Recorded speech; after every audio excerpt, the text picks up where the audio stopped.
to talk to us exclusively. It's shocking. But first, Washington supposedly in chaos.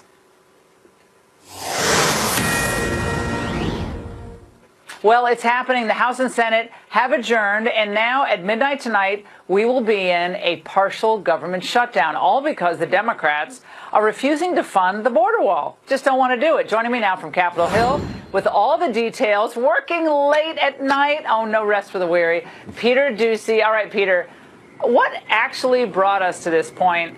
And now, just walk us through. Where do we go from here?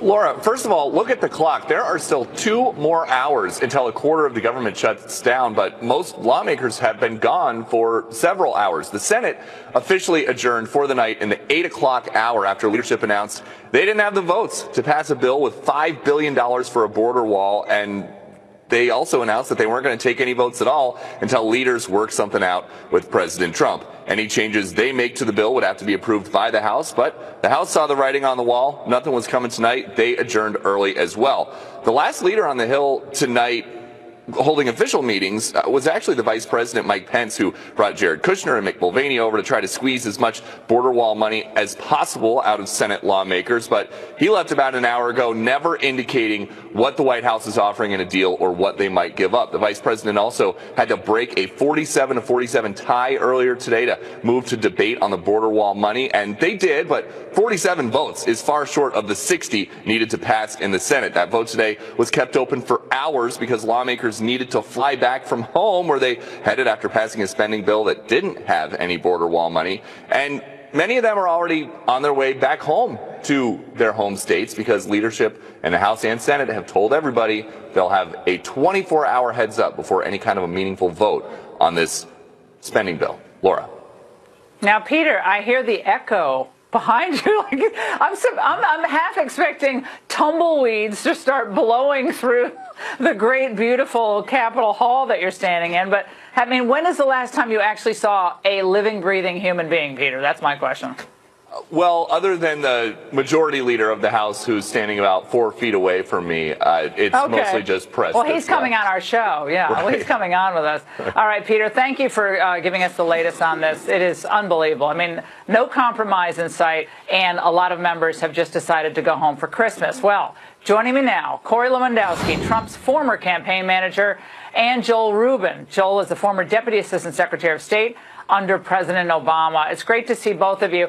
All right, Corey, I want to start with you because we've heard this buildup now for about kind of 72 hours. I mean, in earnest. The buildup, and we're going to play a little montage of the media declaring that what's happened with Mattis resigning, and we have a segment coming up on that, but Mattis resigning, the partial government shutdown, so far no wall funding, which means, of course, the end. Let's watch. Is this the beginning of the end of what we have known as the Trump presidency? History will see this moment after the Jim Mattis resignation repudiation as perhaps the beginning of the end of this presidency as we know it. It really is a presidency in crisis like we haven't seen. I mean, we could have played another 4 or 5 sound bites, which I actually thought we had there, but this is the drumbeat. I mean, the Republicans are starting to abandon him. The Wall Street Journal is criticizing him. Allies are up in arms, et cetera, et cetera, et cetera. Where does this stand now, Corey? Any issues with messaging that can be tweaked or changed to get the narrative, Trump's in charge, he's protecting the country? Well, look, Laura, it's very simple. This president made a pledge during the campaign, and I think it was his biggest pledge that he made. It received the largest amount of applause on the campaign trail, and now he has to fulfill it, which is to build the wall on the southern border. And the weak Republican leadership for the last 2 years in Congress have failed to deliver it. They asked the president not to shut down the government before the midterm elections because they were fearful it was going to hurt them in the midterms, and they promised to put the funding for the wall after the midterm elections. And once again, they failed the American people, and the president said, we've had enough. And because of your show and Jim Jordan coming on saying, fool me once, shame on me, fool me 4 times, shame on you, the president saw that and said, we can't tolerate this. And he knows if we don't get the funding for the wall now, it will never come to fruition. Joel, how do the Democrats go to the voters in the country We know that we spend $18 billion a year on health care for illegal immigrants. We spend billions more in public education. We're compassionate people, and that's just what we do. But the Democrats can't find $5 billion to get the border fortification going in the form of a wall, enhanced fencing, etc. Why are we worried about other countries' borders and not focusing on our own, Joel? Well, Laura, we are worried about the American border, and there is over $1 billion that was already agreed to on a bipartisan basis by the Senate in a unanimous vote on Wednesday supporting border security. And I have to say, we got to remember that the applause line wasn't just about building the wall. It was that Mexico would pay for it. And now the president's asking the American people to pay for it. I don't want to pay for a border wall, and most of Americans don't. But you're fine with paying for the $18 billion a year for health care? That's cool with you? I think that when you have people living in this country, we need to make sure that they're not unhealthy okay, so walking you're all right around. with that. Okay, so, all right.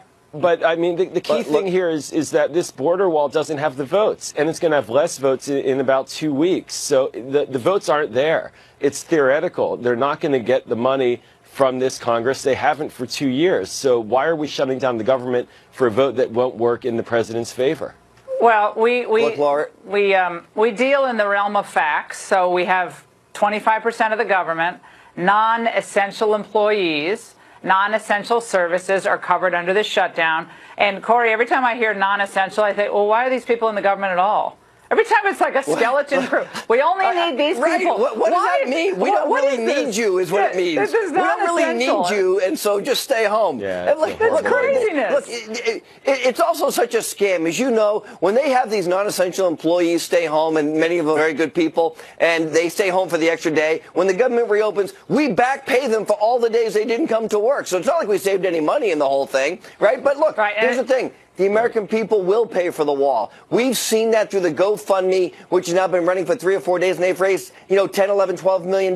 The American people will pay for security. The families who've had loved ones killed by illegal immigrants coming across that border will pay for the wall. You ask the American people to pay for it. We have the money. It's a $4 trillion budget. The Cash for Clunkers program under the Obama administration was a $3 billion boondoggle to take people's cars away and just throw money in the trash. You're telling me we can't do that to protect American people? Yeah, well, I got to say to both of you, though, I mean, again, this is from the Democrats to the Republicans.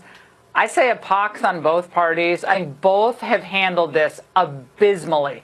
It is abysmal handling of a national crisis at our southern border, humanitarian, environmental, economic, national security. I think both parties have really failed the American people here. Both of you have a wonderful holiday. Merry Christmas. Happy New Year. I really appreciate your joining us tonight. Thank you. Big news night. And joining me now, House Majority Leader Kevin McCarthy, who apparently is the only person left on Capitol Hill, Congressman. Okay, well, here we are, Congressman. I mean, you should be, stuffing stockings at home and, hanging the mistletoe and all the fun stuff you do in California. But here we are.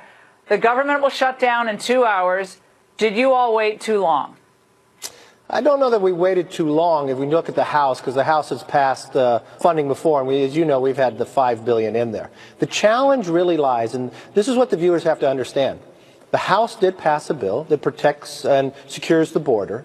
The Senate, it takes 60 votes. So when it really comes to the question of shutting down, it comes to Schumer. Does Schumer make a decision to shut down or not? And this is a fundamentally different shutdown than any of those in the past, because we have already funded 3/4 of the government. So when it comes to defense, our military men and others and women, they're all taken care of in this process. But this is too important to let keep going. We know what's happening along this border. We know we need it to be secured. And think about what Schumer just said a couple weeks ago. He was for providing money for the border, but he's afraid it would affect Nancy Pelosi's vote for Speaker January 3rd. That's really what the question's about.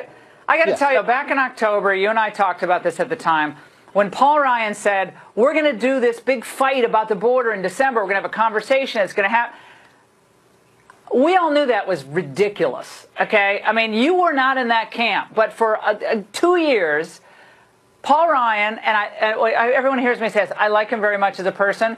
He has not been on the president's side on this wall. He never wanted a wall. He never believed in the wall. He didn't like it. He didn't like a lot of what Trump was saying about the wall. So here we are at the 11th hour, and this is all on Trump's shoulders. I find it outrageous that it's on the president's shoulders. He's someone who actually wants this done. And I got to tell you, Mazie Hirono, I know you and she are good friends. Mazie Hirono, senator from Hawaii, on television blaming Fox News and a big talk radio. Let's watch. He's got some right-wing, loud people yelling at him on Fox News, and suddenly he says, well, I don't think I'm going to sign it. So it is very true that he will bring on this shutdown, and he has to take responsibility for it. Any effort on his part to blame the Democrats will be such... Well, she said the BS word there, Congressman. She has said a lot of crazy things. Is this a Fox News, talk radio, right-wing pundit shutdown, or did the president kind of say it's do or die here? Got to do it. You know, the president campaigned on this. The president said he was going to fight for this all along. And this really comes down that it takes 60 votes in the Senate, but the president is doing what he promised, just like he's done across the country on everything else, from getting tax reform and others. This president is a fighter. And now, I know you might disagree with me, but Paul has been fighting for this wall as well. Maybe he didn't think at the right time, but here we are, we're in this fight. And what's changed this week, remember when Nancy Pelosi was sitting in the Oval Office? She looked at the president and said, well, you don't have the votes in the House. Well, we overwhelmingly proved that's not true. And we had sent the bill now to the Senate. So it really lies with the Senate. And the challenge there, as you watched the vote before, it comes down to what Schumer has some power, and that's unfortunate for the president, but more importantly, it's unfortunate for America. We see what's happening across this border. We need to have a secure border. It has to. Well, but that's why I'm still at work right now. Yeah, well, again, I beg to differ. I think Paul Ryan could have gotten the votes for that good lap bill. You came within 13 votes of passing that, and everyone was told it wasn't going to happen. I think it could have happened, and it would have happened. But look, you're right. I mean, the Senate has the cards now. We really appreciate your spending time with us tonight, and thank you so much, Congressman McCarthy. All right, we have a lot more to get to. Coming up, the Democrats' whiplash over war policy. Friday Follies with Raymond Arroyo, a brazen attack on 2 Marines by Antifa, all coming up. The anti-Trump forces in the media are pretending to be really distraught about yesterday's resignation of Secretary of Defense Jim Mattis. The sky is falling. There's chaos in Washington.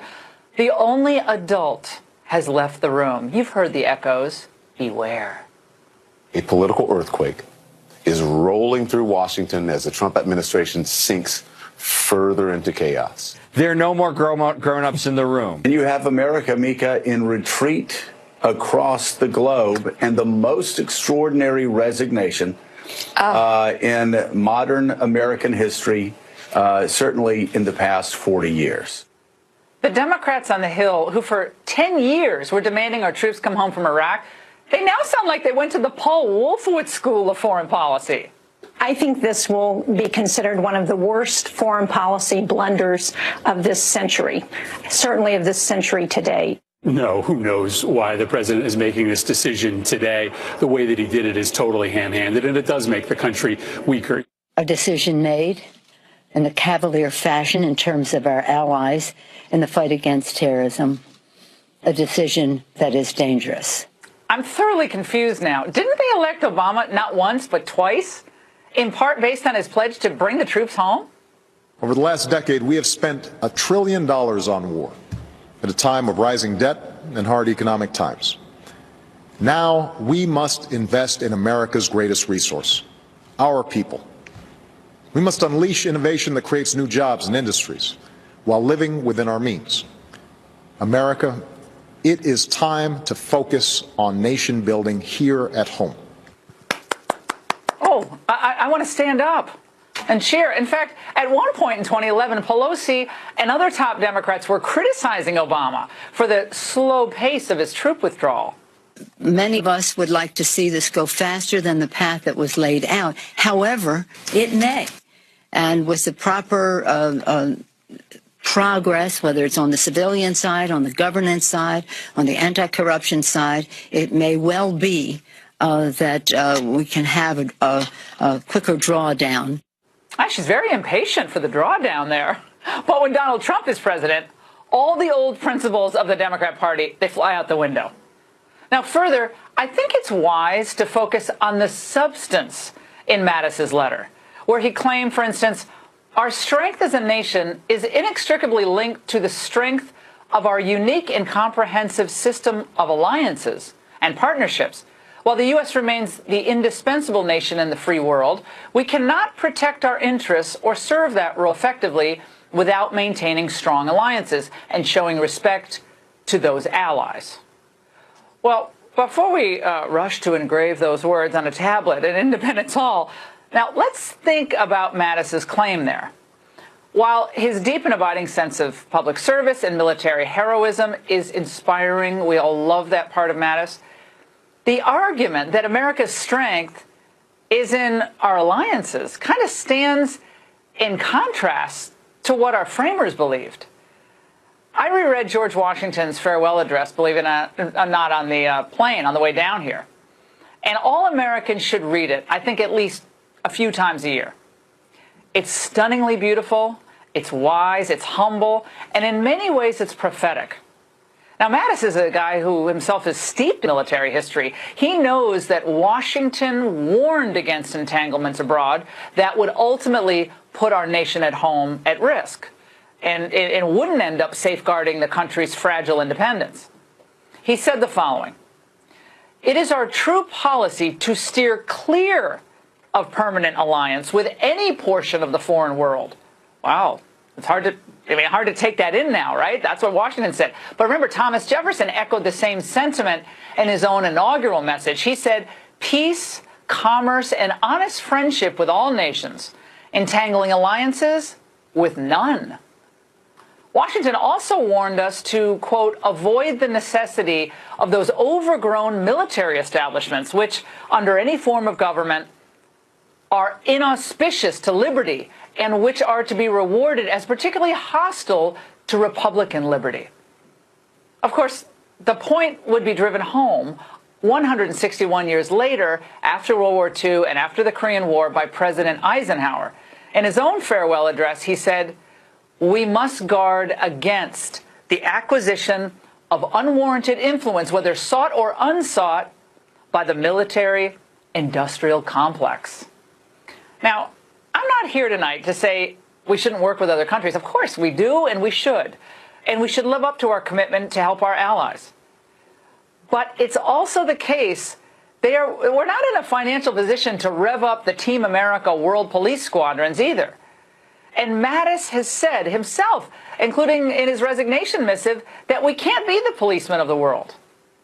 Whenever we take action abroad, especially military action, it should be based on clearly defined goals with a specific and clear national security objective, which, once reached, allows for an American withdrawal from the region.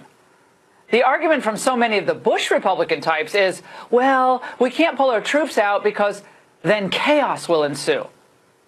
Well, by that thinking, we'll never leave anywhere we deploy because chaos is always a possibility, especially in tumultuous places like the Middle East.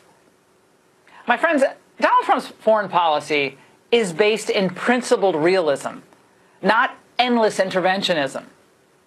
We have no pressing national security interest in Syria now. We fulfilled our objective.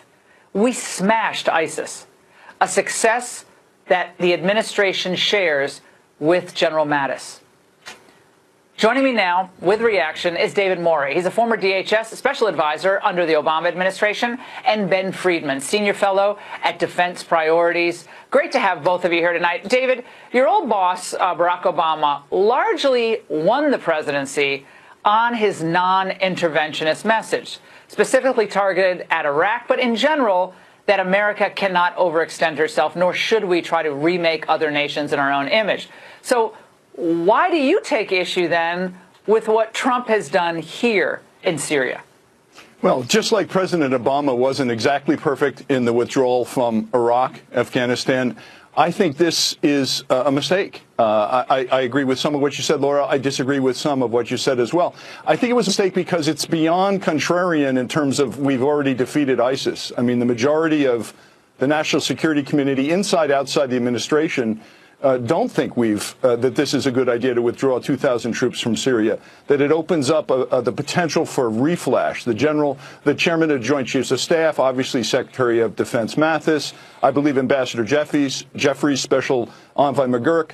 This is a little bit like declaring victory, landing on the aircraft carrier with Mission Impossible behind you, something that President George W. Bush Because Foreign Policy magazine, whoa, a second. Like, you just look a couple of months ago, and Ben, I want to get you into this. A couple of months ago, I was reading all the headlines this morning on the way down here. And it was foreign policy successes, the Trump administration, mission accomplished against ISIS. Obviously, ISIS wants to try to reconstitute itself, right, and here, there, and everywhere. So you're never going to, destroy all of ISIS. But in the area where we were focused, ISIS has been driven out. Ben, I got to read something. This is Mark Thiessen's tweet earlier today. I love this tweet. And again, Thiessen, the big Bush guy, he said the following. We'll put it up on the screen. He basically said here, anyone who criticized Obama's irresponsible withdrawal from Iraq but defends Trump's irresponsible withdrawals from Syria and Afghanistan needs to check their hypocrisy. Your reaction there? Yeah, I think you're actually overstating Obama's anti-interventionism a little bit. He was the author of the surge in Afghanistan and put ground forces in Syria.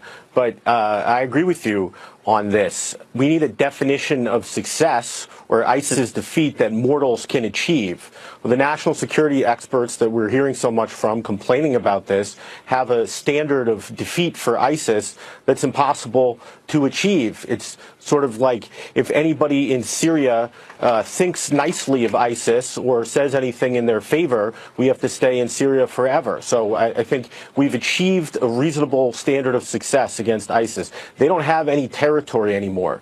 That's a important thing. They don't have the allure to attract people to come, idiots from around the world, to come fight for them. Their ranks are decimated. They've been mostly killed. So if that's not success, nothing is, and we're going to stay in Syria forever. I want to play for you, just so our viewers remember, what Donald Trump said he was going to do and his general approach to foreign policy. Remember, he gave his big foreign policy speech, I think it was December a year ago, when he laid out his priorities, like principled realism. I'm going to play this and get your reaction. Let's watch. Our leaders engaged in nation building abroad while they failed to build up and replenish our nation at home. They undercut and shortchanged our men and women in uniform with inadequate resources, unstable funding, and unclear missions. All right, David, that's what the president basically campaigned on. Barack Obama said something similar, but I think, look, Ben's right. Realism on the ground in Afghanistan kicked in, couldn't pull everybody out, had a mini-surge in Afghanistan, reluctantly deployed troops in Syria. He didn't want to do it at all. He had the red line. Trump smashed him back on the red line, chemical weapons used. But look, Donald Trump did respond to these chemical attacks. He got criticism from a lot of folks when he did, actually, on the non-interventionist right, but he did respond. It's not like Donald Trump has done nothing in Syria. So to hear all these Democrats today say, well, Donald Trump just had a herky-jerk foreign policy, I think it's been fairly consistent. We said when we get it done, we're going to begin to draw down troops because we have a lot of stuff to do on the home front that has frankly not been done, not been paid for, and we've got to take care of business at home. I think he's just fulfilling his promise. Well, let me say this. I think, and Ben might concede this point in what he wrote earlier today, what gets people worried is the lack of a national security decision-making process. I think President Trump made this decision talking to President Erdogan on the phone. So there's no strategic communication scenario planning that feels like it's in action. Number two, it's bigger than Syria. Just like Afghanistan, 9/11 was bigger than Afghanistan. What could this incubate? What are the ramifications for Israel, Iran? There are a lot of questions there. Listen, $3 trillion of spending on Iraq and Afghanistan is in some ways hard to defend from any perspective, from any party. So I think the issue is, what do these 2,000 troops represent into the potential of a reflash and the potential of a danger to the United States of America? Ben, I got, guys, there is always a potential for reflash. That's why going into these very difficult, tumultuous places, with tribal factions. ISIS is a Sunni terror group. Hezbollah is Iranian-backed. Then you get the Alawites with Bashar al-Assad. You get the Christian community that was protected by Assad and has been destroyed and brutalized and persecuted under ISIS and what's happened. So this is a complex web of relationships and detail. And I think, again, the idea that there's a great constituency, Ben, for a return to Bush-style interventionism where we establish these beachheads and never leave, I just don't think that the American people are for it. And at some point, it's going to affect Democrats and Republicans really badly, because you're going to really get someone in the White House who really doesn't want to do any foreign policy of this nature at all. And that will hurt us. It's a beltway consensus. I agree with you. The American people, I think, polls show, are not for endless occupational wars. It continues to stun me the extent to which people in this town look at the last 15 years of American foreign policy in the Middle East and say, that went well. I think we should have another occupational war using U.S. military forces to manage a sectarian civil war for an indefinite period in service of some management goal. It really continues to blow me away that that's the sort of default foreign policy thinking around here. Well, and there's been a lot of changes in thinking. There's some evolution. And look, I don't mind when people evolve in their thinking. I was very rah-rah in the war in Iraq. I love our troops. Went over there, did a show there for a week. But after a while, it became fairly obvious to me it was a huge mistake, and many others. Okay, so people evolve, they change. But Rachel Maddow, who I think, look, she does a good job over there at MSNBC, but it's kind of confusing where she's come down on this issue. Let's hear about what she said last night. Let's watch. The way that U.S. troops are fighting ISIS in Syria is in partnership with the Kurds, in partnership with Kurdish fighters who are believed by the U.S. military to be the most effective anti-ISIS force on the ground. And if the U.S. is now going to leave, what you're hearing, what you just described, is essentially devastation for the Kurds. But then in an interview she did for a book, Glenn Greenwald tweeted this out earlier, an excerpt from this book called Drift. She said, in part, we don't need a radical new vision of post-Cold War American power. We just need a small C conservative return to our constitutional roots, a course correction, advocating against this almost colonial approach to foreign policy. I think the left is really kind of caught in between, two different countervailing positions here, David, and I think it's hard to square the circle. Well, I think that foreign policy needs to be driven from the center. We might even agree on that. You talked about at the beginning entangling alliances. I agree we're against that. It doesn't mean we're against all alliances. We can't take our allies and make them adversaries. And I'm not sure it's a great idea to take our autocrats and make them allies. I think, that's the challenge that we have today. I think this is too much of a dangerous world to be in it alone. Wait a second. Yeah, okay, Dave, but we're dealing with China, right? China, we trade with China, we do technology transfers with China, we got a Marxist-Leninist regime. So all these people are like, oh, we can't deal with bad actors. We're dealing with bad actors morning, noon, and night with China. CEOs, Hollywood, the media, universities. So, I mean, we got a while to do that. Real quick, because we're out of time. SecDef, any picks? Ben, real quick. I can't think of anyone who would take the job who I could recommend for it. All right, David, anyone? Bill Cohen. He's not going to take the job either, so that's not helpful. Oh, okay. Well, mine is Jim Webb. All right, mine's Jim Webb. Oh, yeah, that's good. I like that. Not. I think it'd be a great choice. Former I agree. Secretary of the Navy and former Assistant Secretary of Defense. Yeah, he's my pick. He would be phenomenal. All right, guys, thanks so much. And coming up, Raymond Arroyo and I settle one of the biggest Christmas disputes of all. Oh, yeah, we can debate Syria, but we're going to debate something that might, I love the hat. Isn't that beautiful? Plus, more gross toys to buy kids this holiday season. Must we do this? That's next.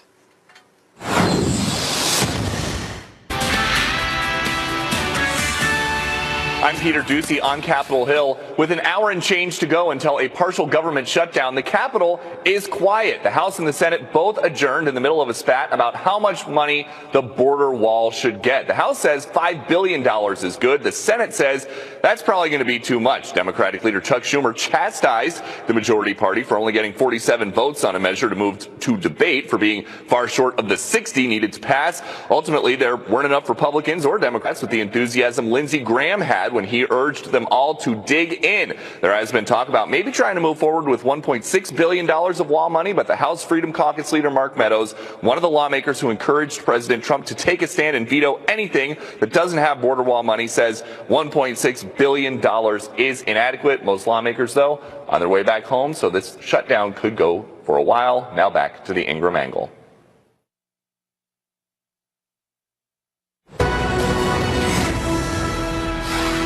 It's Friday, and that means it's time for... Oh, it's Friday Follies. Come on, be in a good mood. Vacation time, kind of, sort of. Well, maybe you're working, but... Well, tonight, how do you know that you're really watching a Christmas movie? Our traditional real versus fake tree debate and more popular toys you may not want under the tree. Throw them away now. Joining us now with all the details, Raymond Arroyo, Fox News contributor, New York Times bestselling author of the Will Wilder series. Raymond. This is wild, okay? There are all these familiar movies that show up on TV or streaming this time of year, and it's fun because they're kind of a family tradition. For me, It's a Wonderful Life, those types of movies, but there's now a debate over whether that Bruce Willis, the old film Die Hard, is a Christmas movie. Explain this to me, please. Well, for years this has been going on, whether it's a Christmas movie or not. So 20th Century Fox put out this trailer to end the debate. Watch. Get ready to jingle some bells and deck the halls with boughs of Bruce Willis in the greatest Christmas story ever told.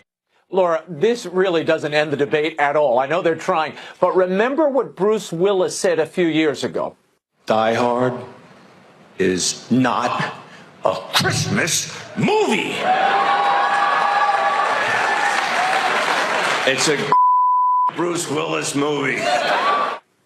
Then there was the poll, Laura. 62% of people said it's not a Christmas movie. Only 25% thought Die Hard was. And though I'm happy to have the debate, and we can do it on Twitter at Raymond Arroyo or at Ingram Angle, I have my own Arroyo guide to Is It a Christmas Movie? Here's my checklist. Is it set during Christmas? And can the whole family watch it? Is it redemptive and uplifting? Now, based on that criteria, Die Hard is not a Christmas movie. Do you agree? I love the movie. It brings me back. It was the 80s, right? Was it late 80s? Am I getting it right? Is it late 80s or mid 80s? Yeah, late 80s. Yeah, it's like, who doesn't want to go back to the late 80s?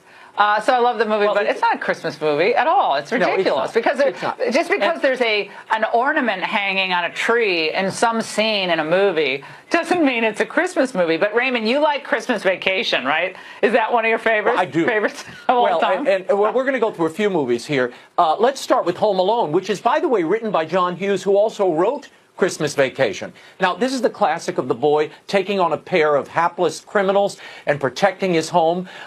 This got a kind of reboot this year. Google premiered a new ad with Macaulay Culkin as a grown-up Kevin McAllister. Look. Hey, Google, add aftershave to my shopping list. Hey, Google, remind me to clean these sheets later. Okay, I'll remind you. Too bad AC. Someone's at the front door. What do I owe you? Looks like you paid online. Keep the change, you filthy animal. Okay, cool. Okay, he looks exactly the same. He hasn't aged. He looks the same. It's weird. But I don't really like. I think it's creepy. The then and now. I think it's kind of creepy. But is it a Christmas movie? Well, it absolutely is a Christmas movie. But, you know, Laura, this would never work today because you've got all the gadgets and you would just, get on your accounts and social media and alert the police. Little Kevin had to take on the criminals. And it's redemptive because, remember, he wanted his family to go away because they kind of ignored him, treated him poorly. And after being alone at home, he figures out he really loves and wants his family, and they come back together. So it's a perfect Christmas movie, as is Daddy's Home, too. Oh, yeah, no, I won't say, Raymond, whether any of my children have screamed, I wish I didn't even have it. Oh, no, it's like, in that time of year, everyone's at each other's throat. I'm like, okay, but I wouldn't wish that. Remember Home Alone? We've actually said that. Now, what's the next one? Right. Daddy's Home 2? Daddy's Home 2. Mark Wahlberg, Will Ferrell, and John Lithgow and Mel Gibson, of course, stole the show. Watch. We're back with more daddies. Look who's here! Uncle Joe. Why does a duck have feathers? Why? To cover up his butt quack. Hey, kids, I got a good one for you. 2 dead hookers wash up on the shore. Oh, no. Shut up. It's a little racy around the edges, but there's nothing a family can't watch here, and it's actually a lot of slapstick and a great deal of fun, and it's all about Mel Gibson. So yes, Christmas movie, Laura. All right, finally, we have, we'll keep it rolling, guys. We have Christmas Vacation, one I mentioned earlier, the Chevy Chase holiday family disaster that seems to be, it's like on TV wall to wall this time of year. Is that a Christmas movie or not?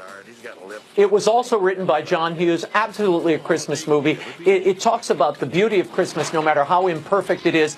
You watch poor Clark Griswold suffer like the rest of us, and it's a lot of fun. It's a great film. In fact, it's one of my favorites, though there is one racy scene, so fast forward past that.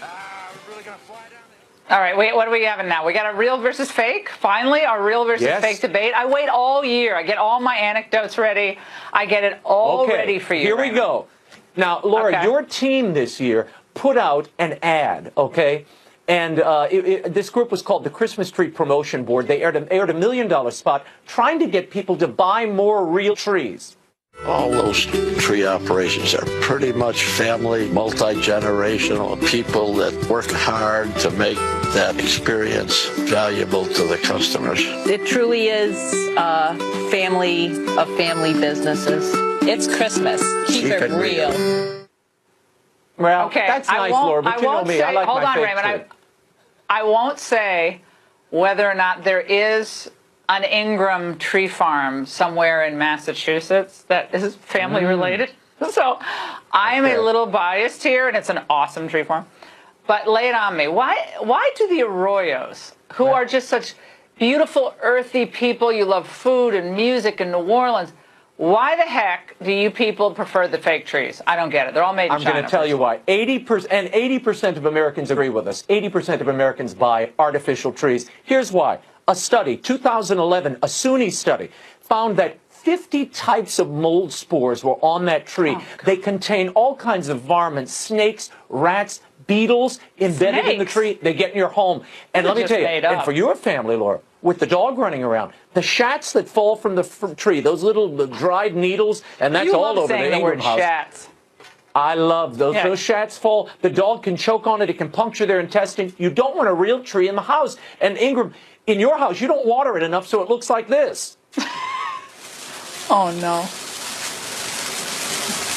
Well,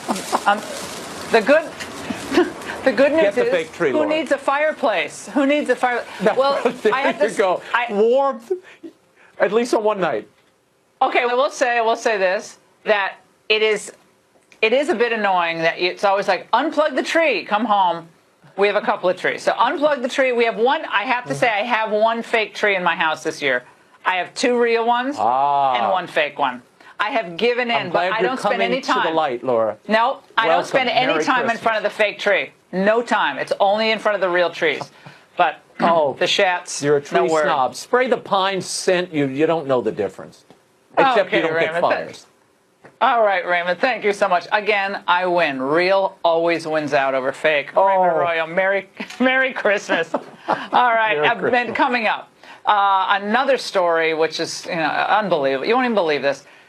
2 Marines were accosted by these left-wing Antifa thugs. We're going to speak exclusively to one of the men who was attacked, verbally assaulted. And why did this happen in the city of brotherly love? Don't go away.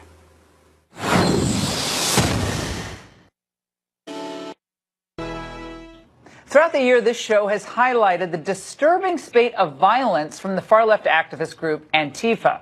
From Portland to Berkeley to right here in Washington, D.C., they've stood against free expression and decent society, and that's putting it mildly. But this latest case might be the most disturbing of them all. A brutal attack on 2 Marines in Philadelphia. For more, we go to our own Trace Gallagher in our West Coast newsroom with a full story. Trace. Laura, good evening. Marine Reservists Alejandro Godinez and Luis Torres were punched, kicked, pepper sprayed, and robbed in the heart of Philly. It happened in November just down the street from where the conservative We the People rally had taken place. The Marines say they came to Philly to attend an event and did not know anything about the conservative rally, which was attended by about 30 people and about 200 counter-protesters, including Antifa activists. Police say the rally itself was fairly calm, aside from a few scuffles and counter-protesters being arrested. But the attack on the Marines down the street was a whole different thing. After Philadelphia police released this video of the suspects, 33-year-old Thomas Keenan, said to be the leader of Philadelphia's Antifa activist group, and 33-year-old Thomas Massey were arrested and charged with criminal conspiracy and aggravated assault. And court testimony laid out just how horrible this attack was. The Marines who testified in uniform said they were sightseeing before being approached by Tom Keenan, who asked them, quote, "Are you proud?" Godinez answered, "We are Marines." Keenan then asked, "Are you Proud Boys?" referring to the alt-right group behind the rally. According to the Marines, that's when the two suspects, along with a group of about 10 others, began their attack, beating them, even though Godinez is Mexican. Godinez says the group had a mob mentality, saying, quote, "The best way I can describe it is the sound of people chanting in a soccer stadium," and that the suspects were laughing, smiling, and having a good time while I could have died that day. Godinez estimates he was sprayed with mace at least 6 times and kicked in the head and ribs, adding that his eyesight is still affected by the attack and it might require surgery. The judge has now ruled that both suspects will stand trial beginning next week. Laura. Thanks very much, Trace. It is beyond disturbing. Joining me now is one of the Marine reservists attacked, Luis Torres. Luis, I first heard about this. I thought to myself, this is when I'm glad my mother and father have gone to their final resting place, because I don't even know how they would react to this. They would say, what has happened to our country? That something like this could happen to 2 Marines just trying to, go and see the sights in the city of brotherly love. Take us through what happened that day. Well, thanks for having me, Laura.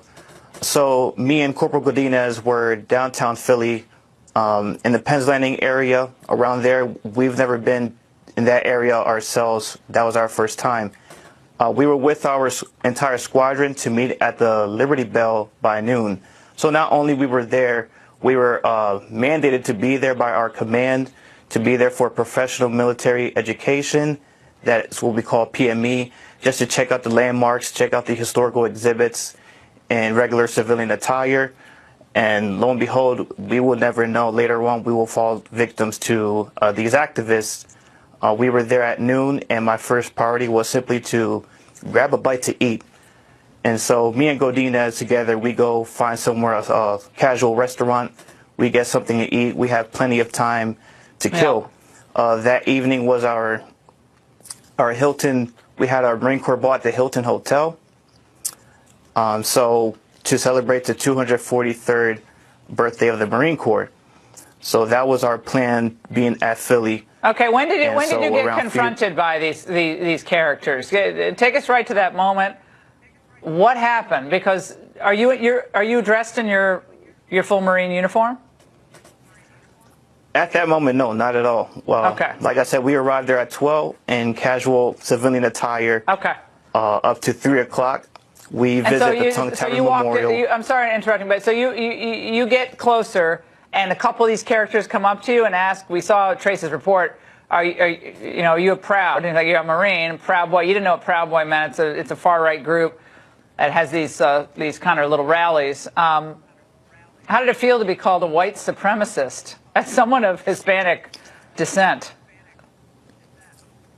That is extreme irony to us. We found it very ironic and confusing as well. I don't know who would look at us and suppose white supremacist, neo-Nazi, or anything like that. Godinez is Mexican. I am Puerto Rican. Nonetheless, we're 2 Hispanic Marines on duty that day during duty hours, and to be confronted by white folks, not supposing that there is anything racially charged towards us until he asks us, are we Proud Boys? And then later on the crowd just calls us these racial slurs, and then later on calls us racial slurs for being a Hispanic heritage. The irony was just colossal. Semper Fi, my friend. Merry Christmas. I'm sorry you had to go through this, Thank but you. I'm glad you're okay, and give our best to Alejandro. And I know he had a rough go of it, and he's still suffering the results of these injuries. This is Antifa. My gosh, this is the United States of America. Disagree virulently if you want, but not this. This is criminal. This is thuggery, and it's a type of domestic terrorism. Thank you so much. We really appreciate your time. Appreciate it. And we'll be